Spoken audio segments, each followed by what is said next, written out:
The morning sun cast long shadows across the cobblestone streets of London as Sergeant James Mitchell stood at his post outside Buckingham Palace.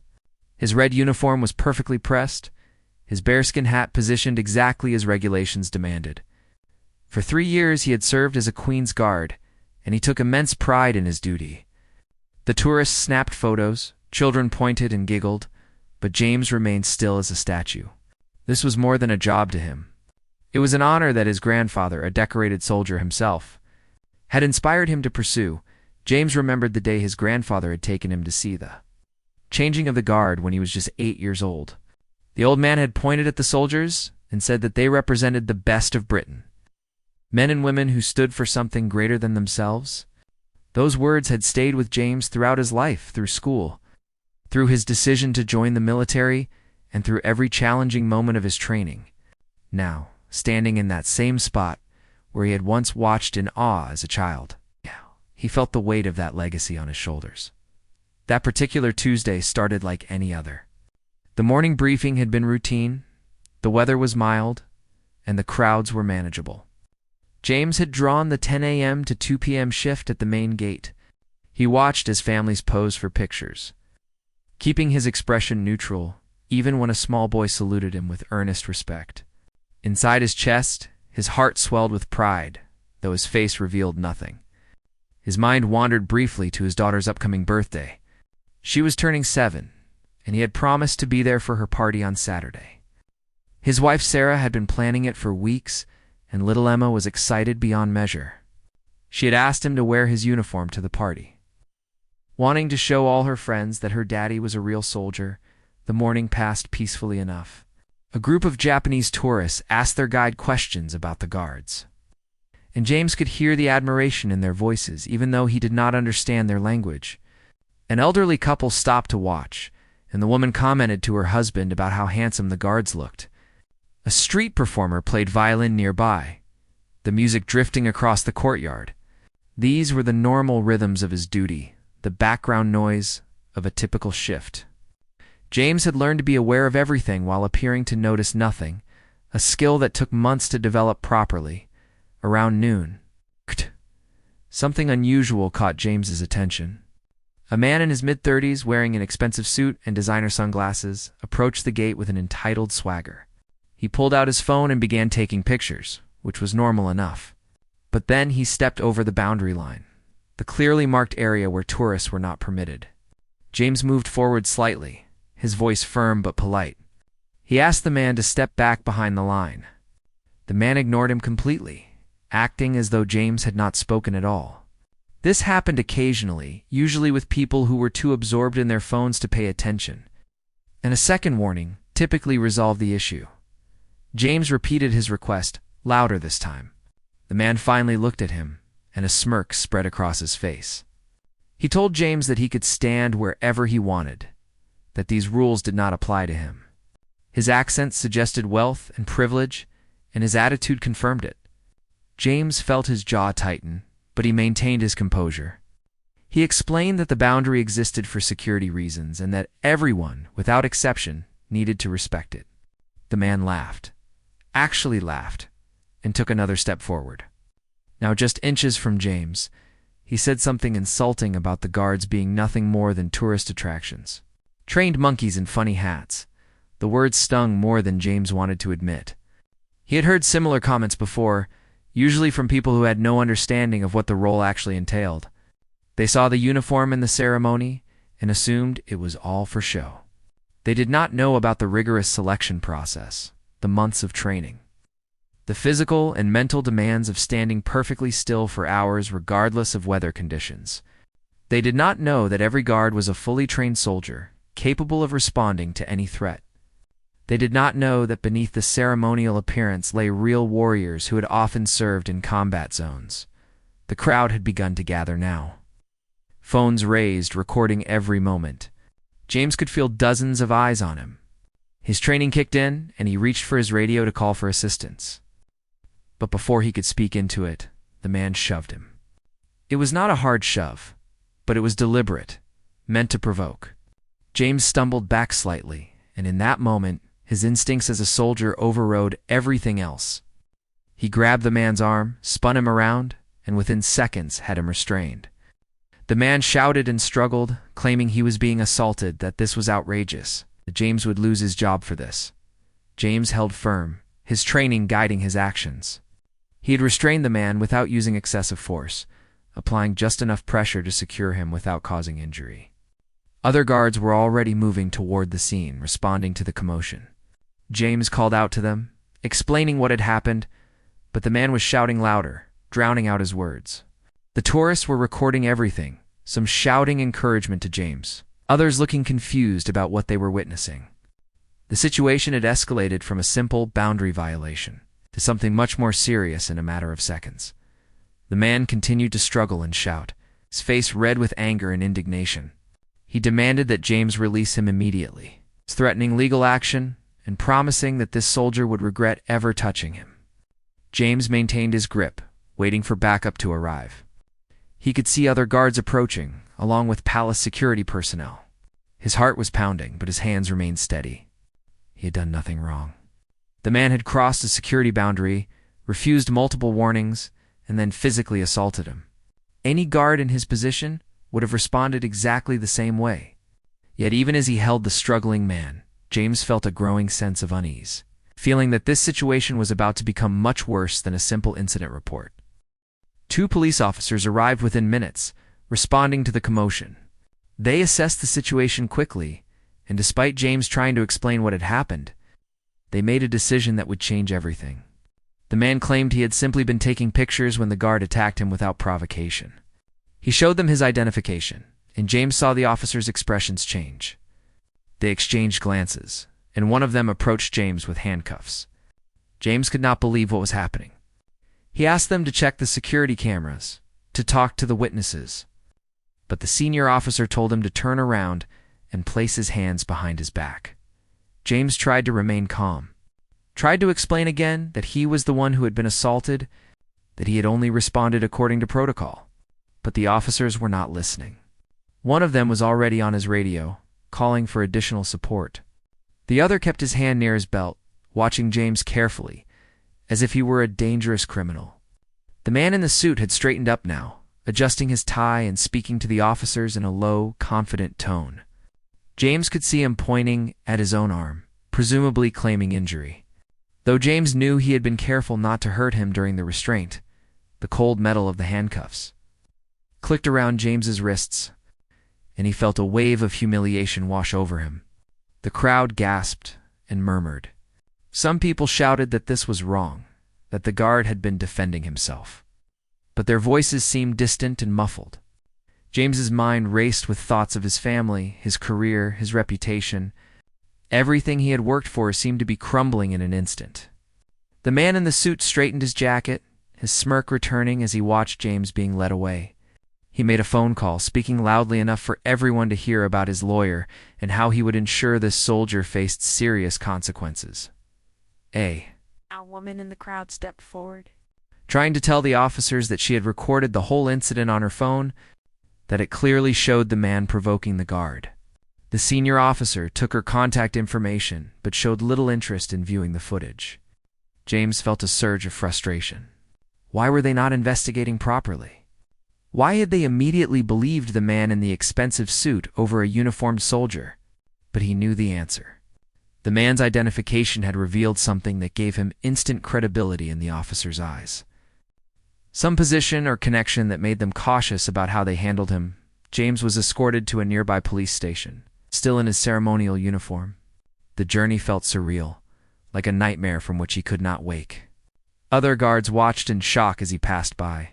Some of them were his close friends, men he had trained with and served alongside.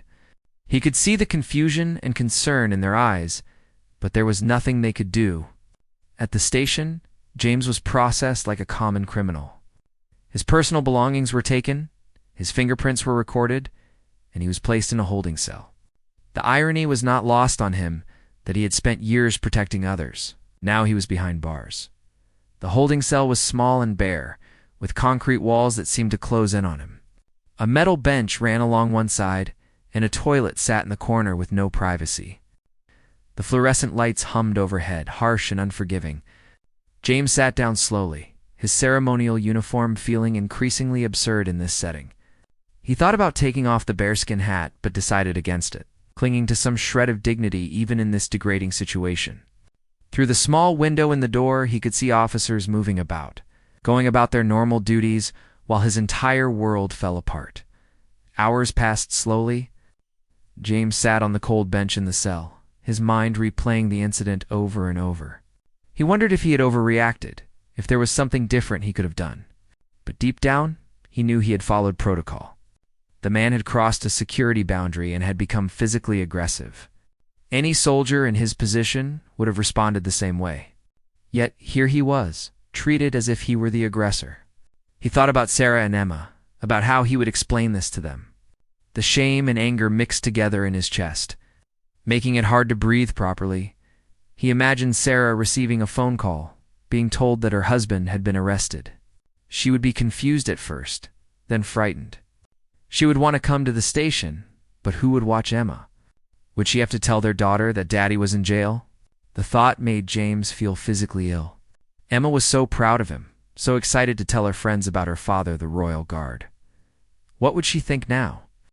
How could he explain to a 7-year-old that sometimes doing the right thing still leads to punishment? Evening came, and a duty solicitor arrived to speak with James. The lawyer was young and seemed overwhelmed by the case. He explained that the man who had filed the complaint was Gregory Thornton, a wealthy businessman with connections to several influential people. Thornton was claiming assault and demanding that James be charged and dismissed from service. The solicitor admitted that it looked bad, especially since Thornton had already contacted the media. James felt his hopes sinking further. This was not just about the incident anymore. It had become something bigger, a story that would be twisted and sensationalized. The solicitor reviewed the facts with James, taking notes as he spoke. He seemed sympathetic but also realistic about the challenges they faced. He explained that cases involving prominent businessmen were always complicated. The juries and judges could be swayed by reputation and presentation. He asked James if he had any character witnesses, anyone who could speak to his professionalism and dedication. James thought of his commanding officers, his fellow guards, the families he had helped over the years when tourists got lost or children wandered away from their parents. But would any of that matter against someone like Gregory Thornton? The solicitor left after about an hour, promising to make some calls and see what could be done. James was alone again, the silence of the cell pressing down on him. He could hear other prisoners in nearby cells, some talking to themselves, others shouting at the guards. The sounds of distress and anger echoed through the corridors, a constant reminder of where he now found himself. He thought about his grandfather, wondered what the old man would have said about this situation. Probably something about staying strong, about trusting that truth would prevail. But his grandfather had lived in a different time when honor and duty seemed to carry more weight than money and connections. As night fell, James was informed that he would be held overnight and arraigned in the morning. He was given a thin blanket and a meal that he could barely touch. Sleep was impossible. Every time he closed his eyes, he saw his daughter's face, imagined her hearing about her father being arrested. He prayed silently, asking for strength and for the truth to somehow come to light. In his years of service, he had faced dangerous situations, had been deployed to conflict zones, but nothing had prepared him for this kind of battle. This was not an enemy he could see or fight. This was politics, privilege, and a system that seemed stacked against him. The meal sat untouched on the tray beside him. It was some kind of stew with bread, institutional food that smelled vaguely of nothing in particular. His stomach churned with anxiety, making the thought of eating impossible. He wrapped the thin blanket around his shoulders, but it did little to ward off the chill that seemed to come from within rather than from the cold concrete walls. The night stretched endlessly before him, each minute feeling like an hour. Each hour like a day. James thought back to his deployment in Afghanistan. 2 nights spent in makeshift barracks or on patrol under hostile skies. Those had been frightening times, moments when death felt close and real. But even then, he had known what he was fighting for, had understood the purpose behind every action. This was different. This felt like being punished for doing his job, for protecting a boundary that existed for everyone's safety. The injustice of it burned in his chest, competing with the fear about what tomorrow would bring. The next morning, James was awakened early by a guard bringing breakfast. His body ached from the uncomfortable bench, and his mind felt foggy from lack of sleep.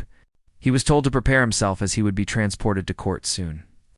As he stood and stretched his stiff muscles, he heard a commotion outside the holding area. Voices were raised, and there was a tone of authority that cut through the usual morning routine of the station. James could not make out the words, but he sensed that something significant was happening. The guard who had brought his breakfast returned, his expression now showing confusion mixed with something that might have been respect. Through the small window, James could see officers moving with unusual urgency. There was a tension in the air that had not been there before, a sense that something important was happening. He heard footsteps approaching, multiple sets of them, moving with purpose down the corridor. The guard outside his cell straightened up, his casual demeanor replaced with something more formal. James stood, his heart beginning to pound with a mixture of hope and apprehension. Had something changed? Had someone looked at the security footage? Colonel Richard Pemberton had arrived at the police station at precisely 7 in the morning. He was a tall man in his late 50s, with silver hair and a bearing that commanded immediate respect. His uniform was adorned with medals earned over 3 decades of distinguished service. When he had heard about James Mitchell's arrest the previous evening, he had made several phone calls, reviewed security footage, and spoken with witnesses. Now, he stood in the station lobby, his expression stern as he addressed the desk sergeant.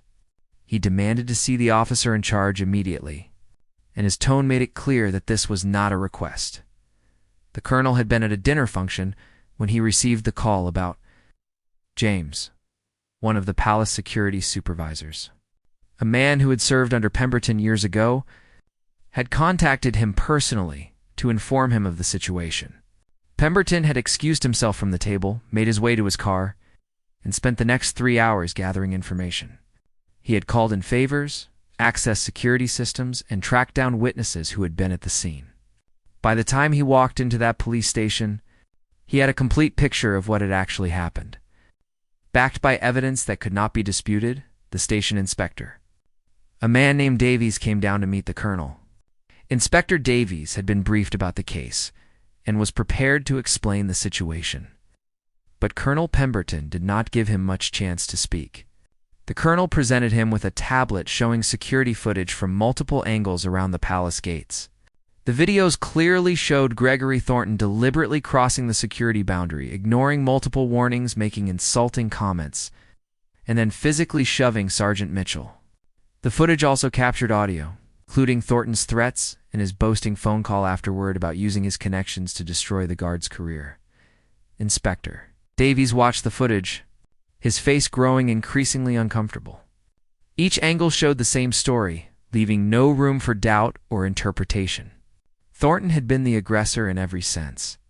The footage showed him deliberately provoking James, showed the physical assault, showed James's measured response that used only the minimum force necessary to secure the situation. It also showed the crowd of witnesses, many of whom had tried to tell the arresting officers what had really happened, only to be largely ignored. Colonel Pemberton then placed several printed documents on the desk, including witness statements that had been collected from tourists who had been present during the incident. Every single statement corroborated James's version of events. The colonel explained in measured but firm tones that Sergeant Mitchell was not just any soldier. He was a decorated veteran who had served 2 tours in Afghanistan, had received commendations for bravery, and had an impeccable service record. To arrest such a man based solely on the word of someone like Gregory Thornton, without properly investigating, was not just poor police work, but was an insult to everyone who wore the uniform. The colonel's voice remained calm throughout, but there was steel beneath the civility. He spoke about the importance of proper procedure, about the responsibility law enforcement had to investigate thoroughly before making arrests. He pointed out that multiple witnesses had offered evidence at the scene, that security cameras were clearly visible and accessible. Yet none of this had been considered before handcuffs were placed on a serving member of Her Majesty's Armed Forces. He did not raise his voice, did not need to. The weight of his words and the evidence he presented spoke louder than any shouting could have. Inspector Davies tried to explain that his officers had made a judgment call based on the information available to them at the time. But even as he spoke, he knew how weak his argument sounded. The colonel waited patiently for him to finish, then asked a series of pointed questions. Why had the officers not requested to view security footage before making an arrest? Why had they not taken formal statements from witnesses who were present and willing to provide them? Why had Gregory Thornton's identification caused such an immediate shift in their approach? And most importantly, why had they given more credibility to a civilian they had never met over a soldier in uniform who was clearly performing his duties? The inspector tried to defend his officers' actions, stating that they had responded to what appeared to be an assault and had made a judgment call in the moment. Colonel Pemberton listened, then asked a simple question that cut through all the excuses. He asked why the officers had not checked the security cameras before making an arrest, why they had not taken statements from the numerous witnesses present, and why they had given preferential treatment to a civilian over a serving member of the armed forces who was performing his sworn duty. The silence that followed was heavy with implication. Inspector Davies had no good answer. The truth was uncomfortable, but undeniable. His officers had seen an expensive suit and confident demeanor and had made assumptions.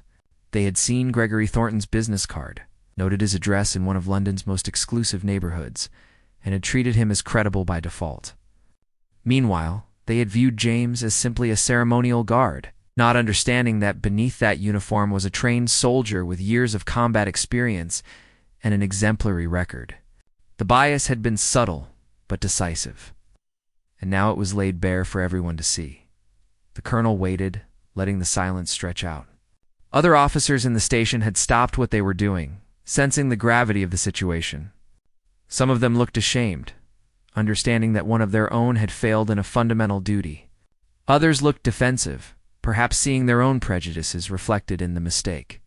Pemberton had commanded men in combat, had learned long ago that sometimes the most powerful statements were made not with words, but with strategic silence that forced people to confront uncomfortable truths. Within 20 minutes, James was released from the holding cell. When he walked out and saw Colonel Pemberton standing there, he almost could not believe it. The colonel had been his commanding officer years ago during his deployment, a man James deeply respected. The colonel gave him a brief nod, then turned back to Inspector Davies. He informed the inspector that charges would not only be dropped against Sergeant Mitchell, but that he expected a full investigation into Gregory Thornton for assault on a service member, filing a false police report, and attempting to obstruct military duties. Furthermore, he expected a formal apology. James stood there, still trying to process what was happening. Less than 12 hours ago, he had been processed as a criminal. Now, suddenly everything was reversing. He watched as Inspector Davies made phone calls, his voice tight with embarrassment as he explained the situation to his superiors. The desk sergeant, who had taken James's belongings, now hurried to retrieve them. His earlier indifference replaced with something approaching deference. The transformation was remarkable and slightly surreal. The police station erupted into activity. Phone calls were made to higher authorities, and suddenly everyone seemed eager to correct the mistake. James stood there, still processing everything, as the handcuffs were removed and his belongings were returned to him. Colonel Pemberton placed a hand on his shoulder and told him that no soldier under his watch would be treated unjustly, not while he still had breath in his body.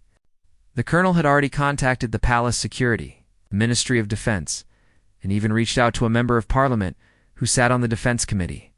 By the time James walked out of that police station, the wheels were already in motion to ensure that justice would be properly served. Pemberton explained to James what he had done and what would happen next. He had spent the night building an ironclad case, not just for James's defense, but to ensure that Gregory Thornton would face appropriate consequences. He had contacted the commanding officer of the Household Division, who had immediately authorized full institutional support. He had reached out to legal advisors within the Ministry of Defense who specialized in cases involving military personnel. He had even contacted a journalist he had trusted, ensuring that, when this story hit the media, it would be told accurately and completely. Outside, the morning sun felt different to James. The weight that had pressed down on him for the past 15 hours had lifted. replaced by a profound sense of gratitude and renewed faith. Colonel Pemberton walked him to a waiting car and explained what would happen next. James would be taken home to rest, given a few days off to recover from the ordeal, and then would resume his duties with full support from the military brass.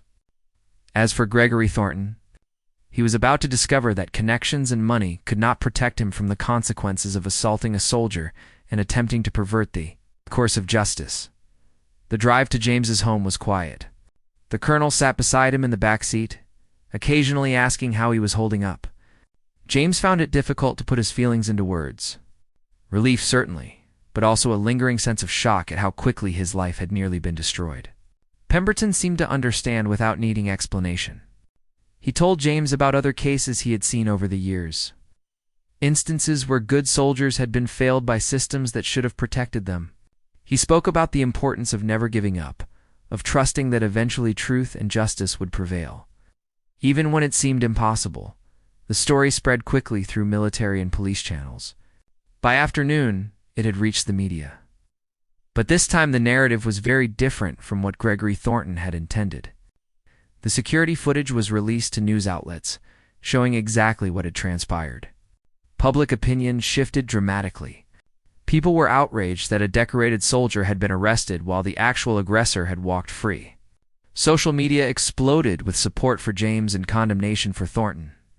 The hashtag Justice for Sergeant Mitchell trended nationally, and various veterans organizations issued statements demanding accountability. Television news programs ran the footage repeatedly, with commentators expressing shock at how the situation had been initially handled. Legal analysts discussed the case, pointing out the multiple failures in procedure and the apparent bias that had influenced the officer's decisions. Former military personnel called in 2 radio shows, sharing their own experiences and praising Colonel Pemberton for his intervention. The story became more than just an incident at Buckingham Palace. It became a conversation about respect, about proper investigation procedures, about the assumptions people make based on appearance and social status. Gregory Thornton found himself suddenly on the defensive. His phone rang constantly with calls from his lawyer, from business associates, from friends who had seen the news and were distancing themselves. The footage made him look terrible, showing his arrogance, his deliberate provocation, his physical assault on a soldier simply doing his job. The boastful phone call he had made immediately afterward, captured on multiple cameras and microphones, made him appear even worse. He had thought his connections would protect him, that the incident would be buried and forgotten. Instead, it had become a national news story, and he was the villain. Gregory Thornton found himself in a position he had never experienced before. His privilege and connections suddenly seemed inadequate against the wave of public anger and institutional scrutiny. He was formally charged with assault, providing false information to police, and interfering with military personnel in the performance of their duties. His lawyer tried to negotiate to make the charges disappear, but this time there was too much attention, too many eyes watching. The police, embarrassed by their initial handling of the situation, were now determined to demonstrate that they took such matters seriously. Thornton's lawyer, an expensive solicitor who usually handled corporate disputes, found himself out of his depth. This was not a case that could be settled quietly with financial arrangements and non-disclosure agreements. The evidence was overwhelming and public. The security footage had been broadcast nationally. Witness statements were on record. The victim was not some private citizen who could be pressured or bought off, but a serving soldier with institutional backing. Every attempt to minimize the situation only made things worse. As media outlets eagerly reported each development, the businessman's reputation began to crumble rapidly. His company's board of directors called an emergency meeting to discuss the situation. Several major clients contacted his firm to express concerns about continuing their relationships. His social circle, once eager to include him in exclusive events, suddenly found reasons to avoid him. Thornton discovered that privilege worked both ways. While his wealth and connections had opened doors throughout his life, those same circles were quick to close ranks and exclude anyone who became an embarrassment or liability. James returned home to his family, where Sarah embraced him tightly and Emma clung to his leg. Not fully understanding what had happened, but knowing her daddy was safe, That Saturday, Emma's birthday party went ahead as planned. Colonel Pemberton surprised everyone by attending personally. He brought a gift for Emma and spent time talking with the other families there, many of whom were also military. He spoke about the importance of standing up for those who serve, about never allowing political convenience or social status to override what was right and just. The birthday party became something more than a celebration for a 7-year-old girl. It became a gathering of community, a demonstration of solidarity. Other guards from James's unit attended, along with their families. Neighbors who had seen the news came by to express their support. Emma's school friends and their parents arrived, many of them approaching James to thank him for his service and to tell him how wrong the arrest had been. The garden was filled with people, with laughter, with the sounds of children playing, and underneath it all was a current of something deeper, a reaffirmation of values and community. Colonel Pemberton sat with Emma for a while, listening to her chatter about school and her friends and her new bicycle. He asked her what she wanted to be when she grew up, and she said she wanted to be a soldier like her daddy. The colonel smiled and told her that the country would be lucky to have her, but that whatever she chose to do, the most important thing was to always stand up for what was right, just like her father had done.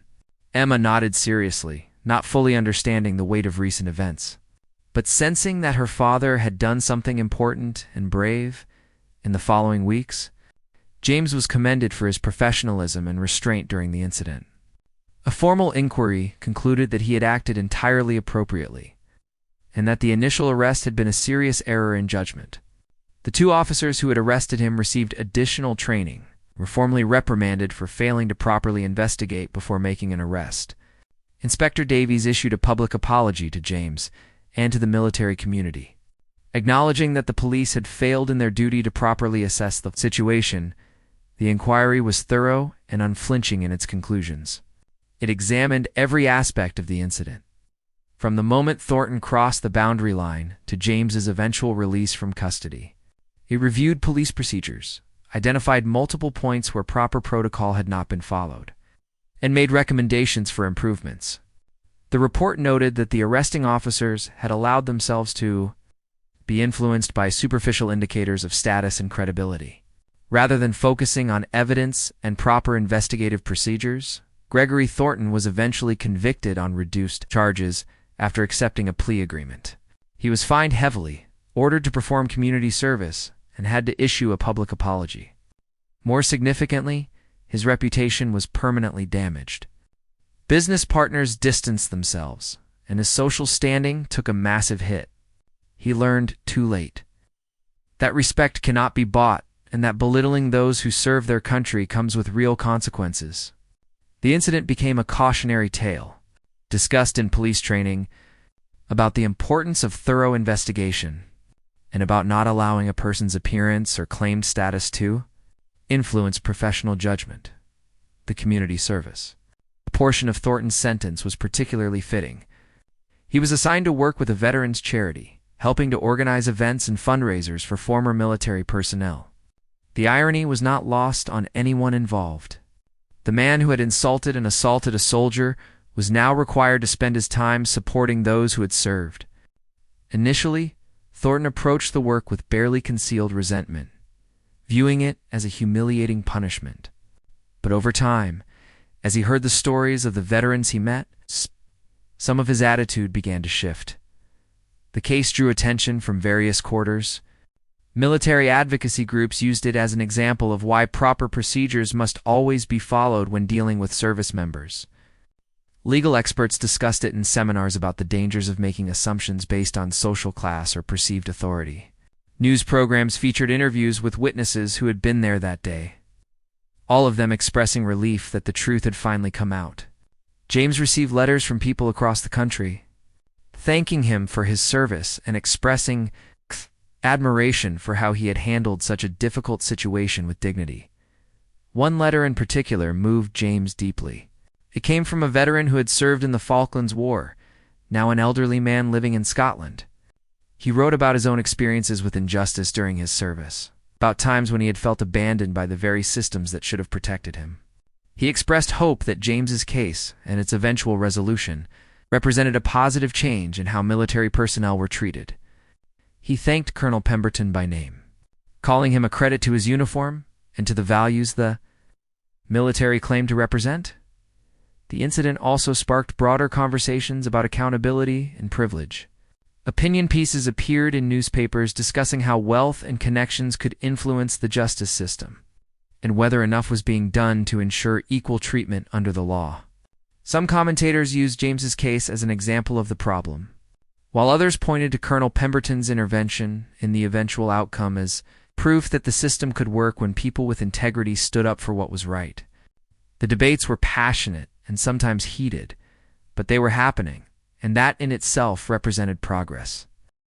For James, life gradually returned to normal, though he was forever changed by the experience. He continued his service as a Royal Guard with even greater pride than before. He became something of a quiet hero among his peers, not because he sought attention, but because he had stood his ground and had been vindicated. The ordeal had taught him valuable lessons about resilience, about the importance of having people who believe in you, and about never underestimating the power of truth. When it finally comes to light, the first day back at his post was emotional. As James took his position outside Buckingham Palace, tourists who recognized him from the news stopped to take pictures and offer words of support. Some thanked him for his service, others simply gave him respectful nods. His fellow guards welcomed him back with quiet solidarity, their presence a reminder that he was part of something larger than himself, a brotherhood that stood together through difficult times. The ceremonial uniform felt heavier that day, weighted with new meaning and deeper appreciation. Colonel Pemberton's intervention had not just saved his career, it had restored his faith in the system and in the idea that honor and truth still mattered. James made sure to visit the colonel regularly, bringing Emma along so she could meet the man who had stood up for her father. The colonel and James developed a deeper friendship, built on mutual respect and shared values. They would sit for hours discussing military history, current events, and the responsibilities that came with wearing the uniform. During these visits, Emma would play in the colonel's garden while the two men talked. Sometimes she would interrupt with questions or to show them something she had found, a flower or an interesting stone. The colonel always gave her his full attention in these moments, treating her observations with the same seriousness he gave to military matters. He told James once that children reminded him why the work they did mattered, why standing up for principle was worth the personal cost. They were protecting not just places or protocols, but the kind of world they wanted the next generation to inherit. Whenever new guards joined the regiment and heard the story, they learned an important lesson about duty, dignity, and the importance of standing up for what is right, even when the odds seem impossible. James became an informal mentor to younger soldiers, sharing his experiences and reminding them that their role was not just ceremonial, but carried real weight and responsibility. He taught them that respect must be earned through actions, not demanded through position, and that true strength lies in maintaining composure even under the most trying circumstances. Young recruits would seek him out during breaks, asking questions about how to handle difficult situations with tourists, or what to do when someone deliberately tried to provoke them. James always took time to answer thoroughly, drawing on his own experience, but also emphasizing the importance of following proper procedures. He reminded them that they represented something greater than themselves, that every action they took reflected on the entire military. He also made sure they understood that if they ever found themselves in trouble for doing their duty correctly, there were people who would stand behind them, just as Colonel Pemberton had stood behind him. The incident also brought about some positive changes in procedures. The palace security implemented clearer guidelines for handling confrontational situations, and better communication protocols were established between the guards and local police. Training sessions were introduced to help officers understand the unique challenges faced by ceremonial guards who must balance public interaction with security duties. These improvements meant that future guards would have better support and protection when performing their duties. The new protocols included regular joint training exercises between the guards and metropolitan police officers assigned to the palace area. These sessions helped build relationships and mutual understanding. breaking down some of the barriers that had contributed to the mishandling of James's case. Officers learned about the military chain of command, about the extensive training guards received, and about the real security responsibilities they carried. Guards, in turn, learned more about police procedures and how to better communicate during incidents that required law enforcement involvement, Sarah often reflected. On those difficult hours when she had not known what was happening to her husband, the experience had strengthened their family bond, reminding them of what truly mattered in life. She had felt helpless during James's arrest, unable to protect him or even to fully understand what was happening. When he had finally come home, she had held him for a long time, feeling the tension slowly drain from his body. They had talked late into the night about fears and faith, about the fragility of the life they had built and the strength they had found in facing this crisis together. Emma grew up hearing the story, not as a tale of conflict, but as a lesson about courage and standing firm in your beliefs. She would tell her friends at school that her daddy was a hero, and James would gently remind her that real heroes are simply people who do their duty even when it is hard. As she got older, Emma began to understand more about what had actually happened. She got the injustice her father had faced and how close he had come to losing everything. It shaped her own sense of justice and fairness, influenced the person she would eventually become. Years later, when Emma was in secondary school, she wrote an essay about integrity for her English class. She wrote about her father's experience, about how he had maintained his composure and followed his training even when being treated unfairly.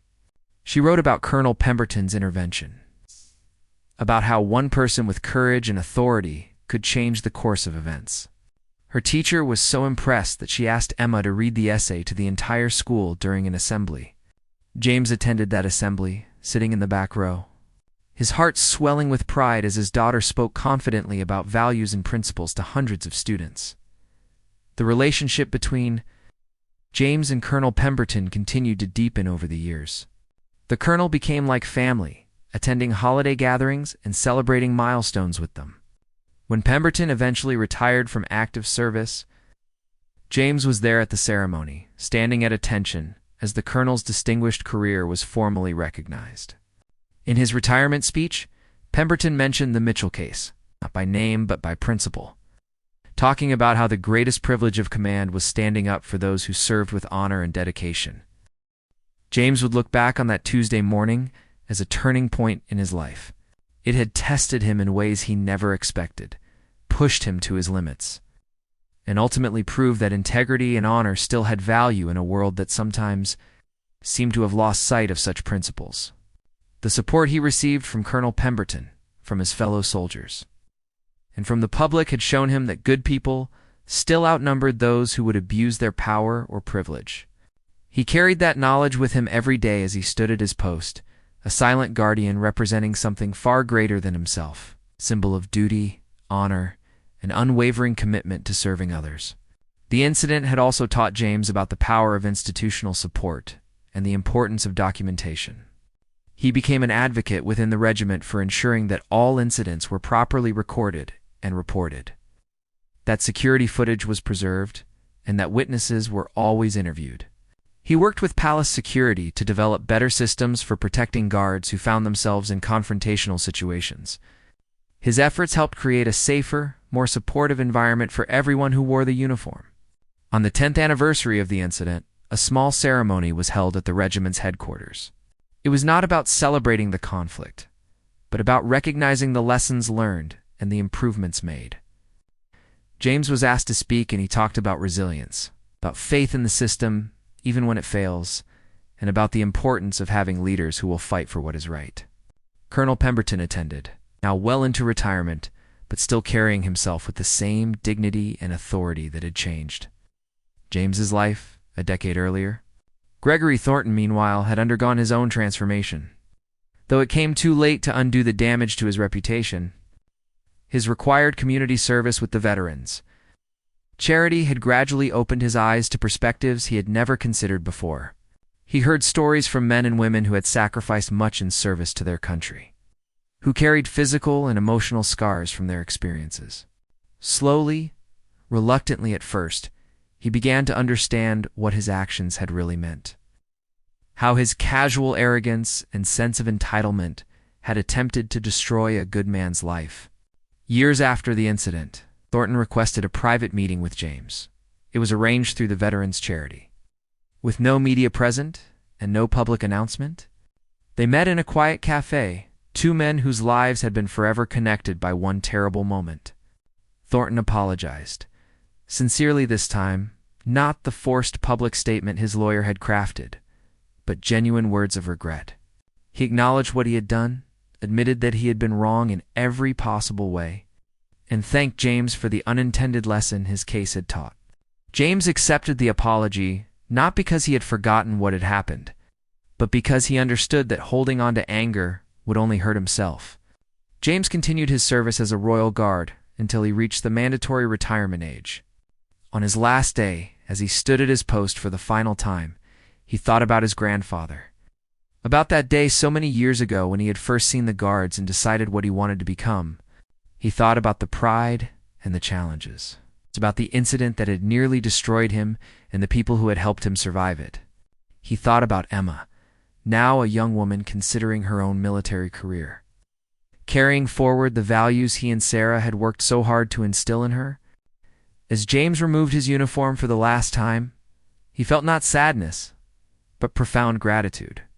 He had served with honor, had faced injustice, and emerged stronger, had built relationships that would last his lifetime. He had learned that truth matters, that courage comes in many forms, and that the best defense against corruption and privilege is integrity backed by people willing to fight for what is right. The red uniform would be worn by someone else now. Another soldier who would stand guard and represent all that was best about service and sacrifice. And somewhere, Colonel Pemberton would smile, knowing that the legacy of honor and dignity would continue, passed from one generation to the next, eternal as long as there were people willing to uphold it.